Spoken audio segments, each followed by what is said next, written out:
Hello guys, আপনাদের সকলকে আমার মিনি ব্লগে স্বাগত এবং শুভ ৭৮তম স্বাধীনতা দিবসের অনেক অনেক শুভেচ্ছা।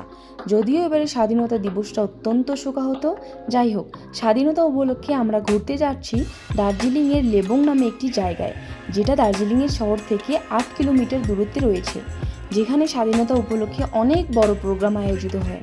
তো চলো যাওয়া যাক। তো আমরা যাওয়ার জন্য নিচের দিকে রওনা দিলাম। যেহেতু আমাদের রুমের পাশ দিয়ে শর্টকাট রাস্তা রয়েছে, এই জন্য আমরা সেই শর্টকাট রাস্তা দিয়ে হেঁটে হেঁটে যাচ্ছি। নিচের দিকে নামার সময় কিন্তু সেরকম কিছুই মনে হয় না। যেতে যেতে কিন্তু মাঝপথে ঝিমঝিম করে বৃষ্টি পড়ছিল। আমরা কিন্তু ছাতাও নিয়ে যাইনি। আমার হাজবেন্ড বারবার করে বলছিল ছাতা নেওয়ার কথা, আমি নেইনি। কোথাও ঘুরতে গেলে আমার হাতে কিছু নিতেই ভালো লাগে না। এই তো মেন রাস্তায় পৌঁছে গেলাম। আমাদের আরও কিছুটা পথ যেতে হবে।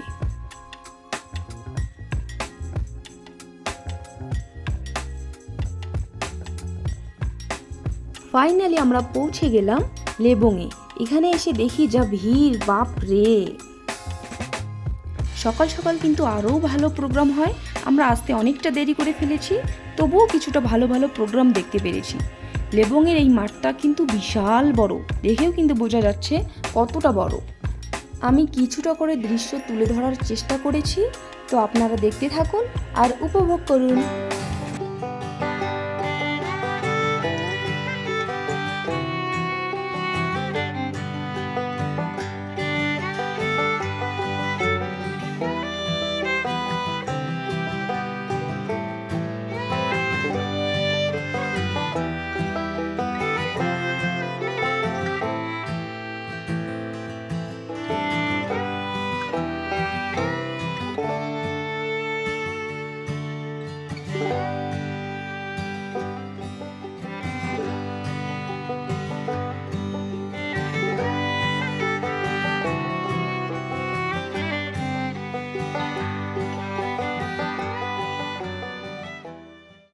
প্রোগ্রামগুলো দেখার পর আমরা বের হয়ে আসলাম।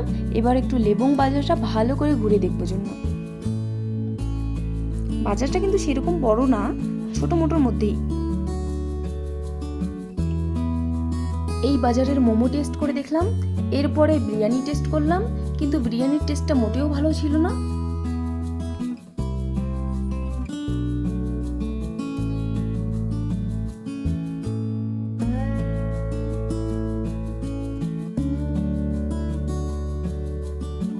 লেবং থেকে বের হয়ে এবার সোজা চলে যাব দার্জিলিং বাজারে।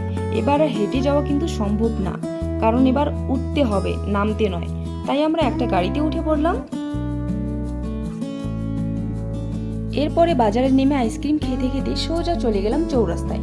চৌরাস্তায় হালকা একটু ঘোরাঘুরি করার পরে এবার আমরা ফাইনালি রুমের দিকে চলে যাব। তো গাইজ, আজকের ব্লগ আমার এখানেই শেষ হচ্ছে। দেখা হচ্ছে নেক্সট ব্লগে। ততক্ষণ তোমরা ভালো থাকবে, সুস্থ থাকবে আর আমার জন্য অপেক্ষা করবে। Bye bye.